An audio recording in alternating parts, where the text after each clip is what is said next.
decided to leave my marriage of 21 years and a comfortable life to hop in a 1971 Cuda and hit the road and live like a nomad. Saw an ad with a purple Cuda and a white top and white leather. Sat in the silence and I was driving and I heard a whisper say, "It's not about the car, it's about the journey. Are you going to choose to go on the journey or not?" I heard the whisper, "Yes, I'm going on the journey."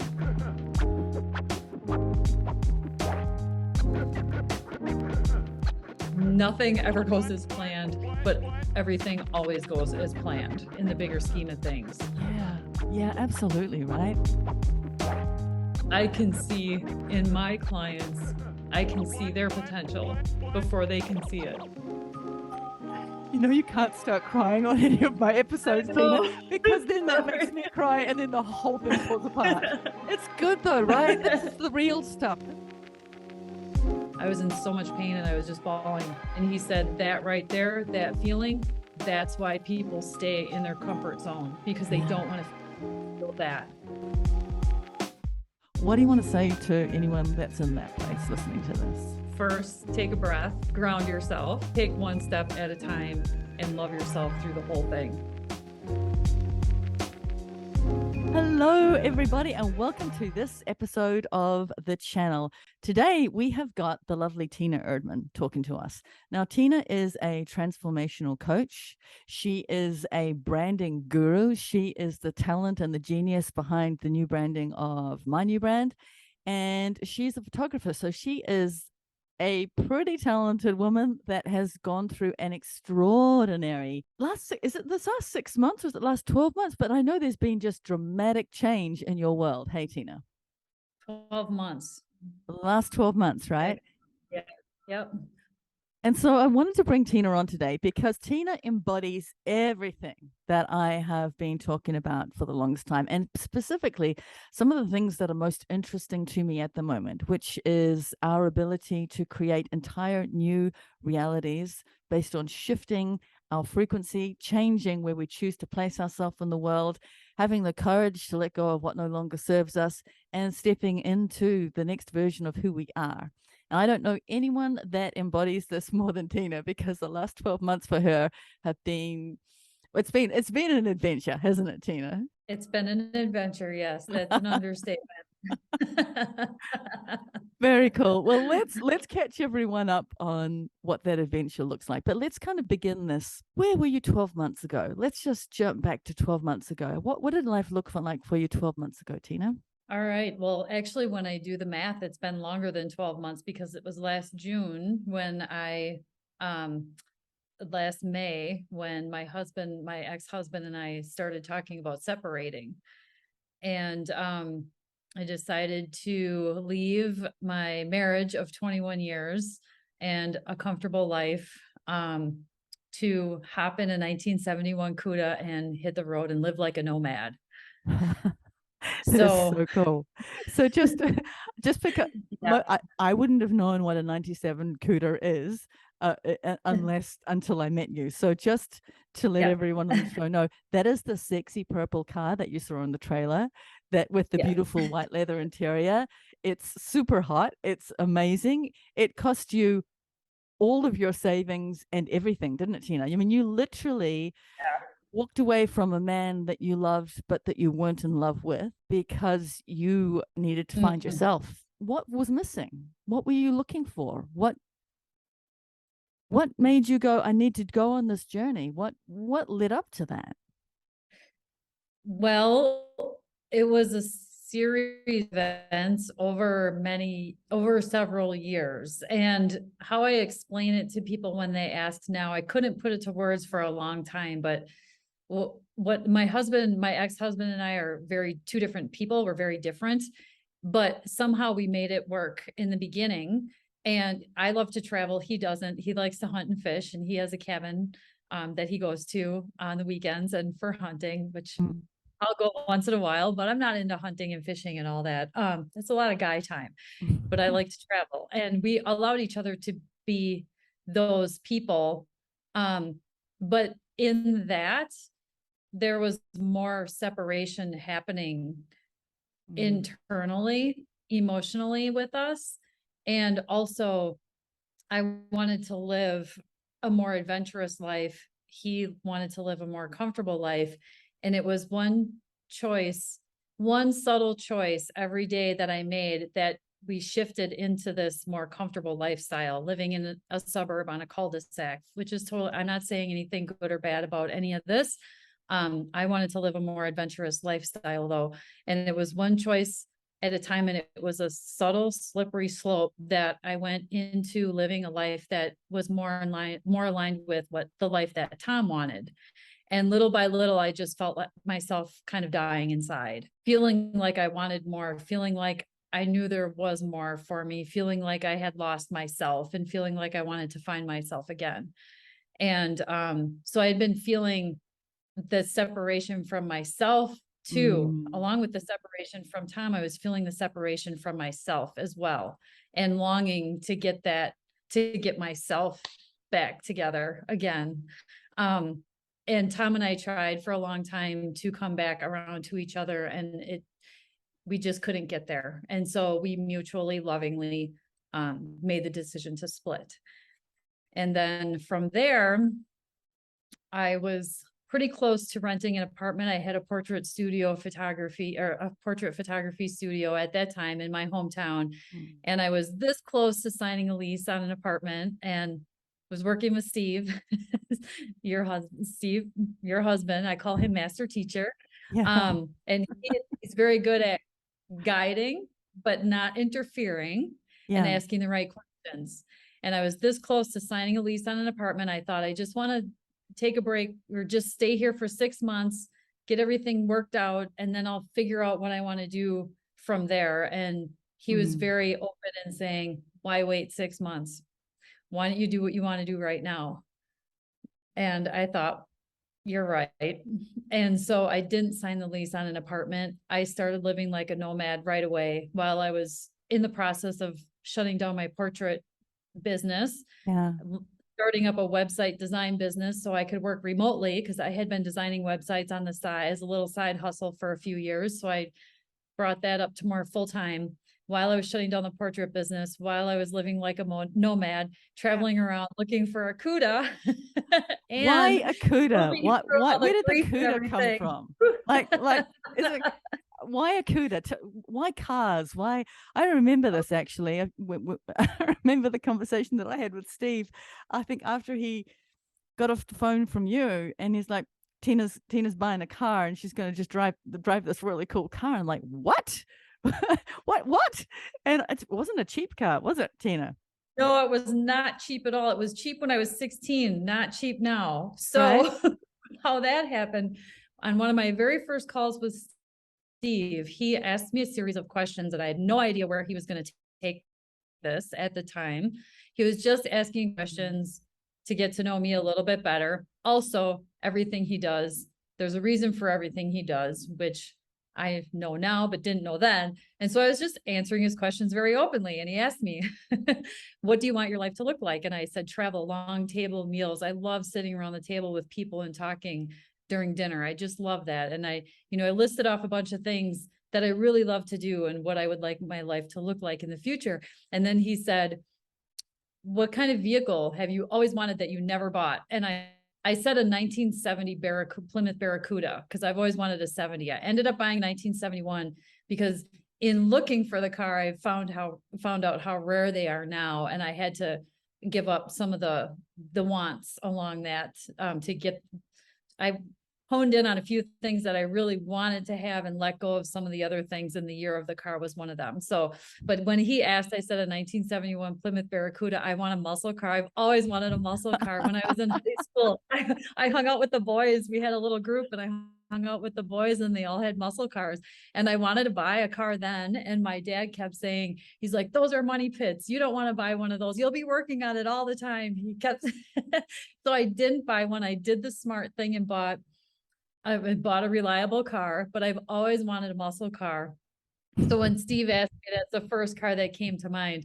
And so then when I just, I've always wanted to live like a nomad. Steve, he said, why don't you put the two together and take the classic car on a road trip? And I was like, no way. What if it breaks down? What on the side of the road in the middle of nowhere? All these thoughts flooded through, all the things that he's like, well, what's the worst that could happen? And like, I don't know. My cell phone doesn't work and I'm stranded somewhere. And but you're never very far from anywhere. Like, that's true. And there's satellite trackers and all that now. So I first started the adventure I had a Subaru Outback and I drove that around the east, south and east coast, test driving Cudas. Yeah. And so I was in Virginia. I had looked at a few Cudas and they just weren't the ones. One of them was a Hemi and it got 9 miles to the gallon, and that's just not a good car to drive around the United States. Great for drag racing, not for road tripping. And so Right. I kept looking around and they just couldn't find the one.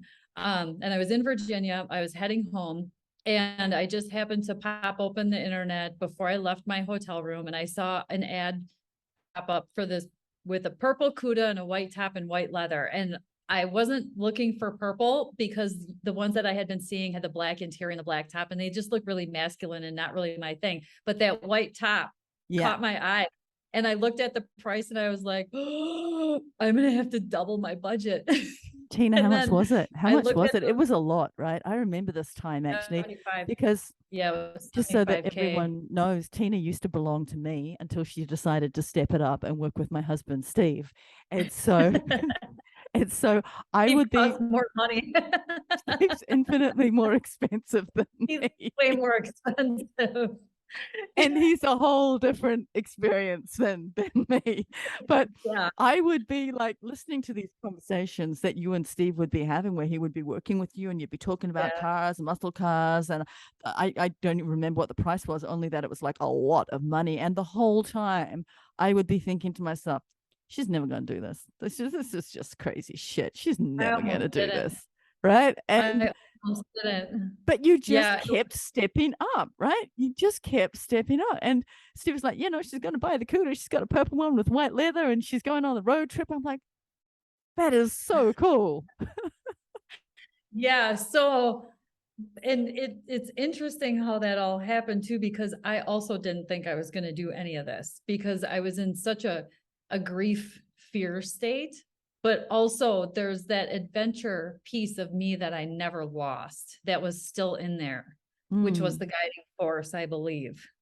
So that listing I saw, I was in Virginia and it was in Pennsylvania, 8-hour drive. And it was 8 o'clock on a Friday morning and they were closed on Saturday, Sunday. So I wanted to get there that day because I didn't want to stay in Pennsylvania for the weekend because I think I had a shoot or some work that I had to do on Monday. So I had to get home. And so I packed up as fast as I could and ran out of the hotel and hit the road. I think I took one potty break and that's it the whole way there. My Subaru got really good gas mileage, one gas break, potty break. And I was just drove all the way. I made it there before they closed. They took me for a test drive. Fell in love with it right away. It has power steering, rear defrost, Bluetooth radio, so fancy, all the things. Fuel injection, and it sounded nice. It drove nice. It was the interior's impeccable. It's really clean. And I left, I kept staring at it and I left and I was like, oh my God, this is twice as much as I wanted to spend on a damn car. And so I got in my car and I got in my Subaru and I got a hotel room for the night. I was just exhausted. I got a hotel room for the night. And the next day I got up to drive back to Wisconsin and I turned my radio off and I just sat in the silence, driving, road noise. And I asked the question, I meditate or feel like this meditation happening while I'm driving. Often the vehicle, my car has become my ritual vehicle of asking questions and getting the answers. Right. And so I asked the question while I'm driving, am I going to buy the car or not? Am I going to increase my budget or not? Am I really going to do this or not? And it's just sat in the silence and I was driving and I heard a whisper say, it's not about the car, it's about the journey. Are you going to choose to go on the journey or not? And I sat there and let just let everything go through, kept my Yeah. mind out of it as much as possible because I can really get caught in my head. And then I heard the whisper, I heard everything kind of stopped, time stood still, everything just kind of like this bubble was around me. And I heard the whisper, yes, I'm going on the journey. And that was it. That was So it. I got home. That was it. I got home and Monday morning I called them and said, I'm going to buy the car. I think I got home on that Saturday. I think I called Steve on Sunday and told him how I came to that decision. And I remember Steve, he was kind of sitting back, you know, like this. Yeah. Initially on our call, he was kind of kicked back and I said, I'm going to buy the car. And he's, what? And he leans in like Yeah, this, you right. know, big Steve. He leans in like this. I think And I said, everyone I'm going to, started paying attention when, isn't it so true though, right? In life, when you decide that you're going to step up and you're going to do something that scares you just a little or a lot, but you're yeah, going there, it's what happens, right? Everyone leans in and goes, "You're what? You're doing it?" It changes because you have chosen to hold a different frequency, a different energy for yourself. So everyone goes, "Whoa, what's going on here?" and leans in and gets closer, and that's the whole magnetism of it all, right? yeah, it is. It is. And so, yeah, he leaned in and I said, I'm doing it. And then I kind of was like, oh my God, I'm doing this. And when I wired the money to the dealer, Mm. it felt like I was I went through, I mean, none of this was easy at all. I seriously was just walking with the fear and walking with the angst and walking with the grief and walking with the joy, all of it, all Yeah. at once. Yeah. When I sent the money, I had this like choking feeling around my neck and I just sat in I left the bank and I sat in my Subaru and I was like, whoa, I've never spent that much money on anything except my house. You know, a house costs more than that. I know cars Just a cost a little bit lot though, nowadays right? Just a little bit more. nearly for, well, nearly the for a same. car, and it's for a car you can't drive year round, right? It's just a fun car. So I mean, it's totally not functional. So Yeah. it's buying something for a lot of money that is not functional. And usually I'm the type of person, I don't like to shop and I don't have a lot of things and the things I buy are always functional. So Yeah. this was way outside my comfort zone. So, and then, you know, I think Steve called right after that, or I called him and he talked me through my angst that I was experiencing. And So then let's once the kind of car was touch on that, delivered, sweetheart. Can we just touch on that for a little bit? Because I know that that yeah, played a huge role in inspiring you to take the next step for yourself, and that is to play the role in a sense that Steve played for you, where he walked beside you, right, and talked you did, through, because you yeah, do to create this level of change in your life. Um, it's the duality of it all, right? It's the fear and the excitement all at once. It's all of it. the not knowing and the thrill of not knowing all at once. It's the processing everything that you need to let go of in order to embrace the new. And um, that I believe has having someone walk beside you through that. I know too, because I've been fortunate enough to have Steve walk beside me in that capacity as well as other mentors that I've invested in. But I know that that played a huge role for you, and that's kind of something that has inspired you to be that person for others that are ready to go on their journey, whatever that looks like, right? Absolutely. And I don't think I'm an adventurous person. And I always say to people, like you could put me blindfolded in an airplane and throw me out somewhere in a parachute, not tell me where I am, and I'll be completely fine figuring everything out. I'm that adventurous, right? I think And that'll be my next episode, right? We'll do that, Tina. I'm gonna take you up in the plane and we'll okay. just follow you around with a camera and see, does she make it or not? Yeah, I just love adventure. I travel around the world by myself and I just love adventure. And also when I was going through the divorce, it was the disentangling and it was not, I didn't cut ties and there was no animosity at all with my ex-husband. We love each other very much. We held each other through the whole thing. It was you that left. Yeah. You did not want it to And it end. was, You did. and it was still hard, even Yeah. though it was my choice. Yeah. And in the grief, there is still that person deep down inside. And also, I don't know if I would have gone as big as I went if I didn't have Steve by my walking with me along that path. I don't know that I would have spent $75,000 on a car and hit the road.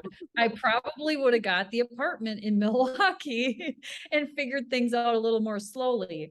But this was fast, accelerated transformation.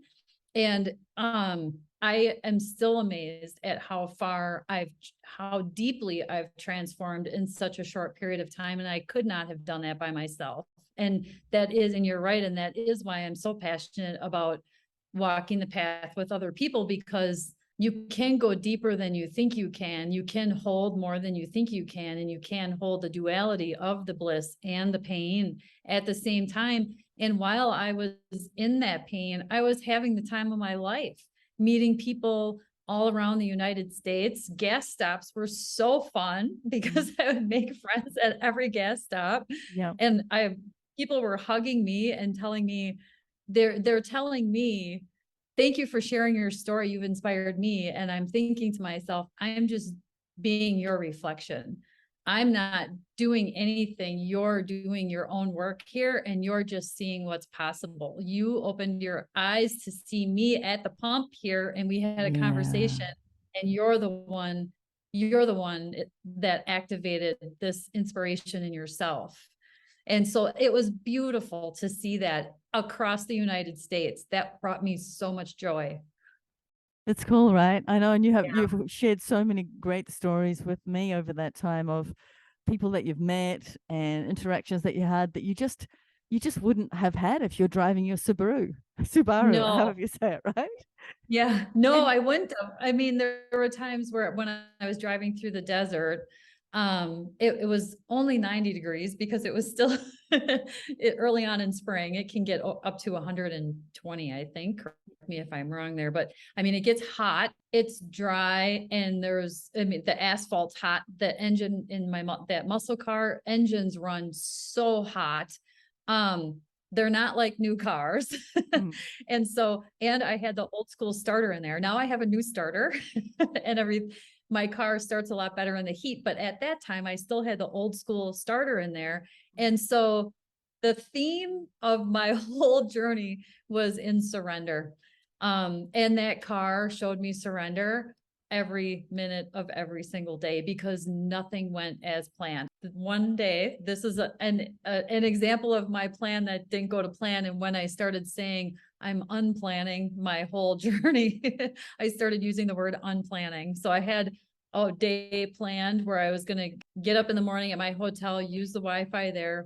I had a meeting with a client, and it was leave at the hotel at 11 at checkout time, go to a cafe and sit at a cafe until 5 when it cooled off. And then that way I could drive when it was cooler, because my car at that time with the old school starter, it didn't like starting in the heat. And so I would have to let it cool down for a couple hours at every gas stop before I could get going again.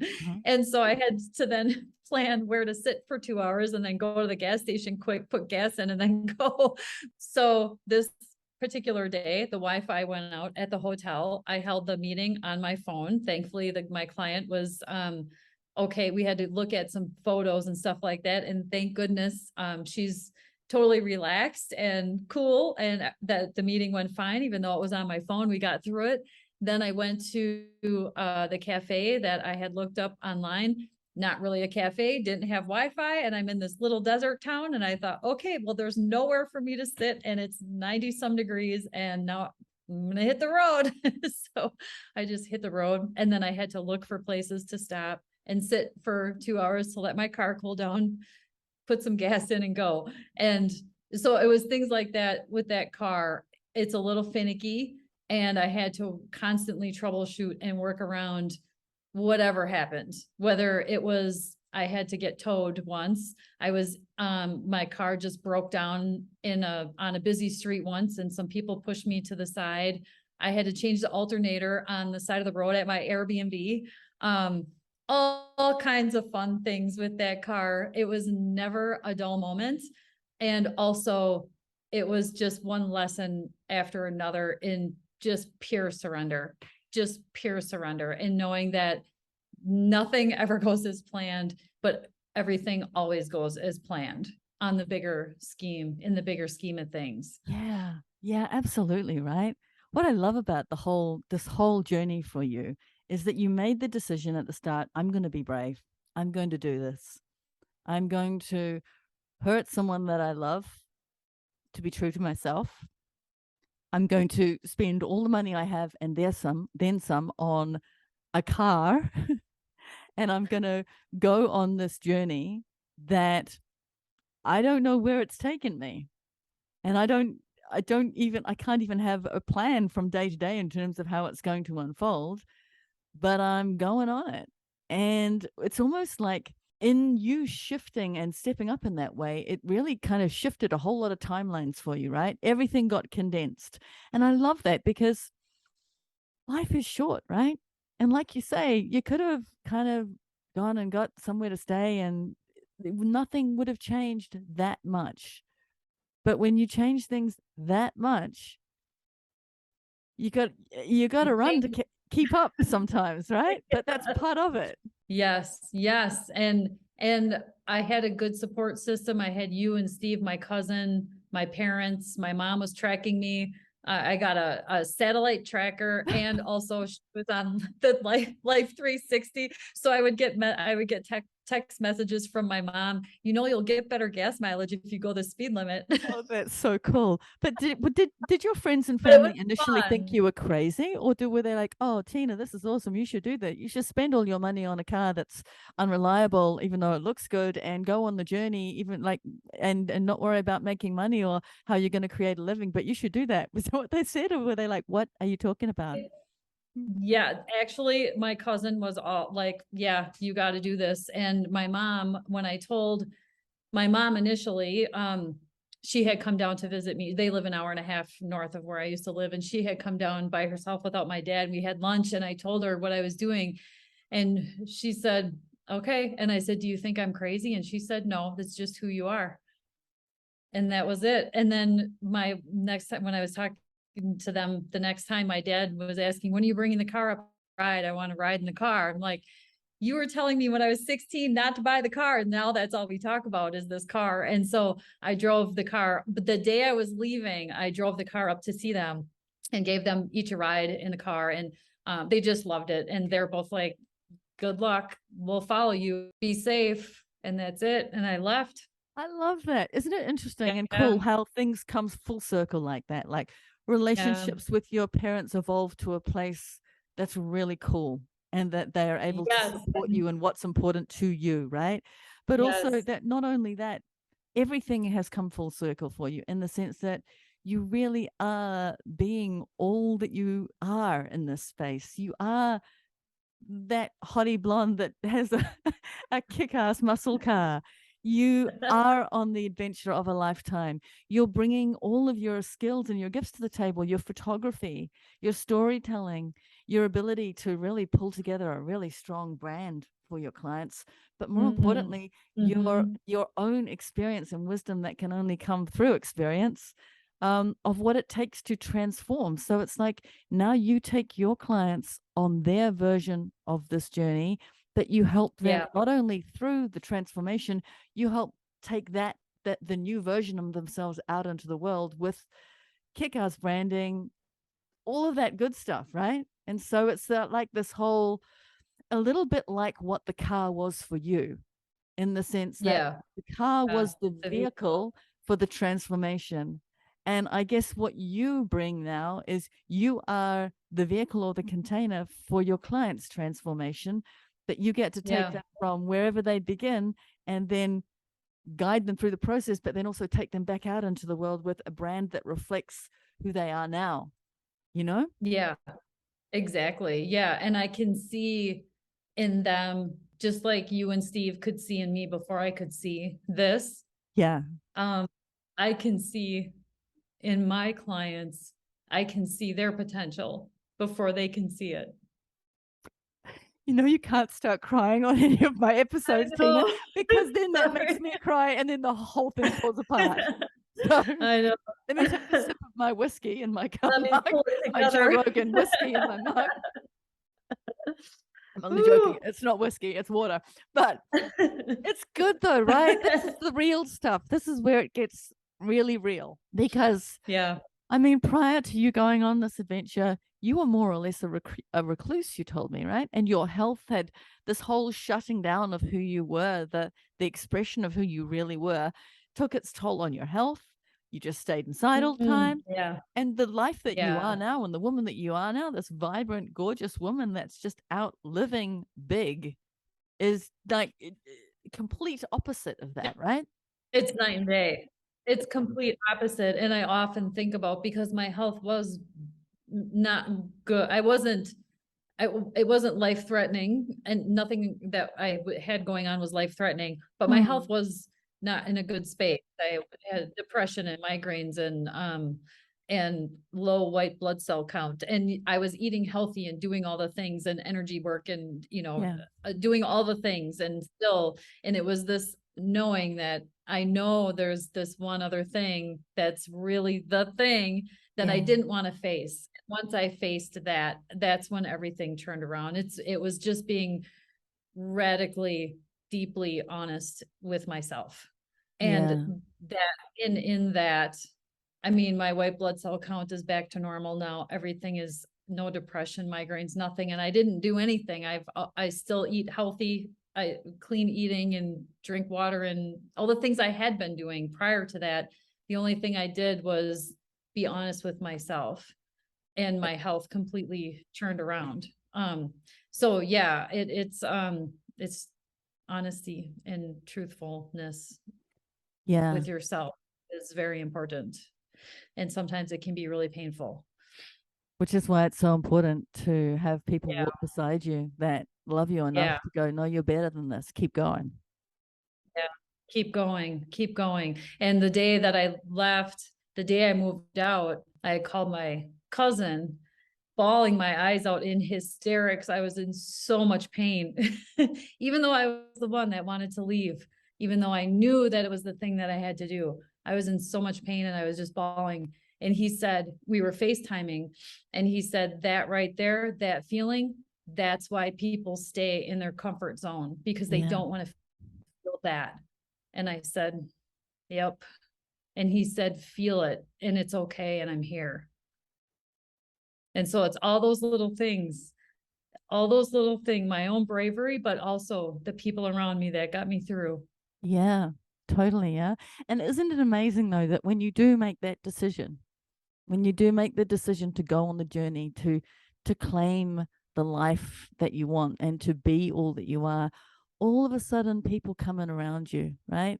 All of a sudden you find You, support from people. Some of it is really unexpected and some of it is from people you don't even know, but it's like yeah, everyone gathers around and goes, go do this, this is good. yeah, yeah, yeah. It was really, it's beautiful. Where to from here? Where are things, did you want to quit along the way? Oh yeah, absolutely. There were, yeah, there were days where I was just like, what in the hell am I doing? What am I doing with my life? Yeah, yeah. Again, So that's where it helps start to have over. someone that's walking beside you, going, "Look, you're living it. You're going through it. You're halfway there already. You can't, you may as well keep going. Yeah. There's no point And stopping quit. now." No, right. Yeah. There are absolutely days where I wanted to quit and not necessarily go back to Wisconsin. I knew I didn't want to go back to Wisconsin, but just to sell the car and quit and get a job. There were days that I was so scared. Like, what are you doing? You're crazy. This is insane. This is pure insanity. And then, days where I was just releasing so much grief. I didn't know a human being could cry so many tears. But I mean, through it all, I mean, yeah, you just keep going. And, many times, most of the time, I would work through all of that on my own. Mm, Steve, I would talk to Steve a few times a week. My cousin would call, or I'd get a random, at my worst moments, I might get a text from a good friend, just a random text from yeah, someone I haven't heard from in a long time. yeah, Or I would reach out to somebody if it was really getting serious. I would reach out to somebody, but I really was working on moving through all of that myself to find my inner strength again and to come back to myself and to know that I could trust myself again. So I really worked hard to do a lot of that myself and just always know that I'm being held energetically from the heart in my little community, always knowing that I was being held and somebody was there if I needed them. Oh, I'm so blessed to have you in my world, Tina, and I'm really grateful that you have come on and shared your story of your adventures so far, because we all, I believe, need to have the courage to wake up to ourselves, right? And it does require courage, because oftentimes the comfortable place that we've chosen to stay, that we know is not actually that comfortable, but we're afraid of what's on the other side of that, or we're afraid of the discomfort we might have to go through in discovering what's on the other side of that. I think all of us can relate to that feeling, right? We all know that feeling, and particularly right now, at this time in the world, we're all being invited to ask ourselves those harder questions and going, where am I not being honest with myself about my life?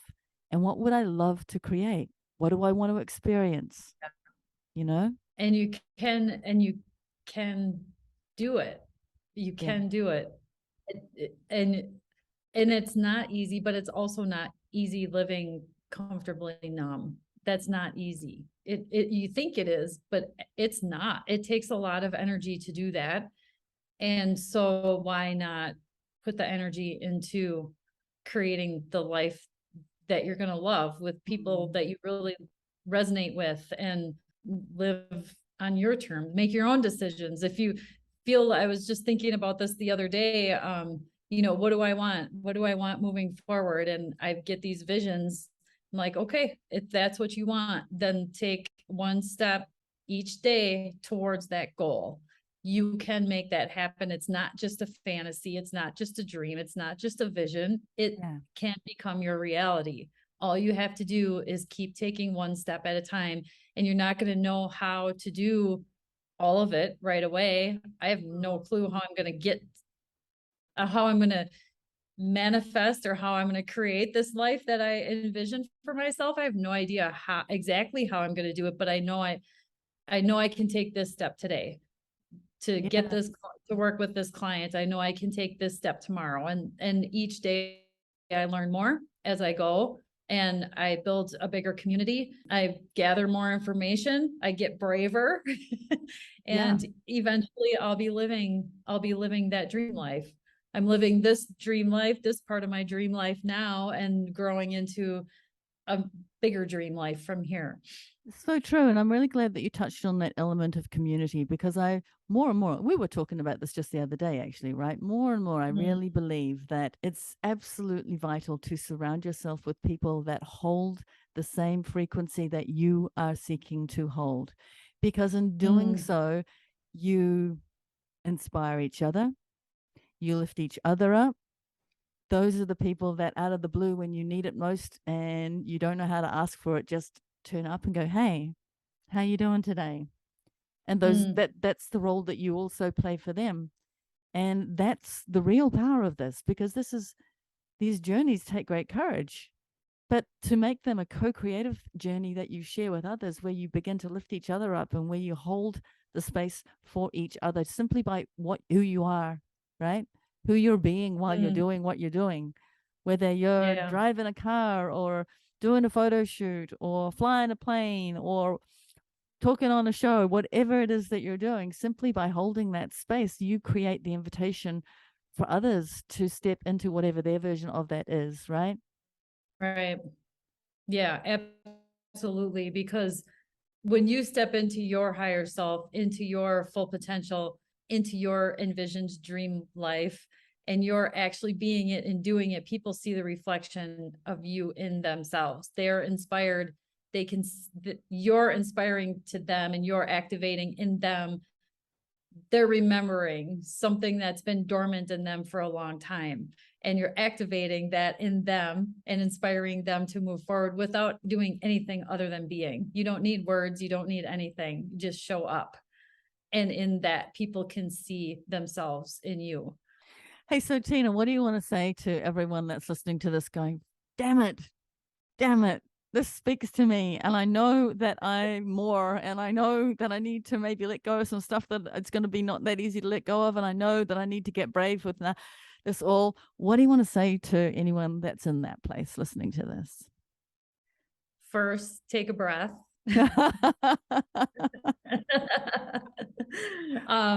Ground yourself and take one step at a time and love yourself through the whole thing.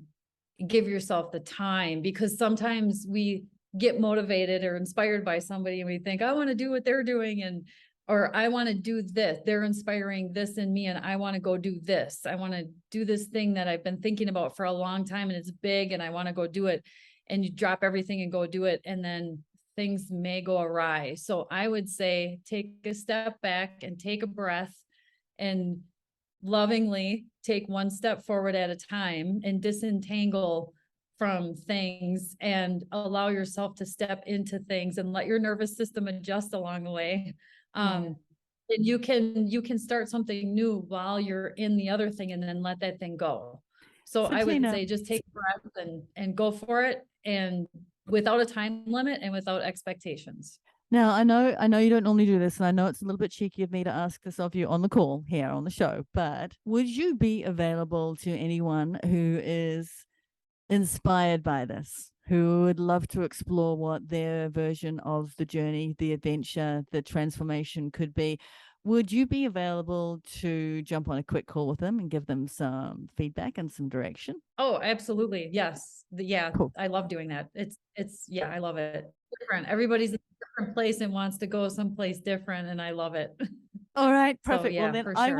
will leave your contact details below this video so that anyone can reach out to you if they want to. And obviously your Instagram is throughout the video as well. So thank you for being on the show, Tina. Thank you so much. Thanks for having me.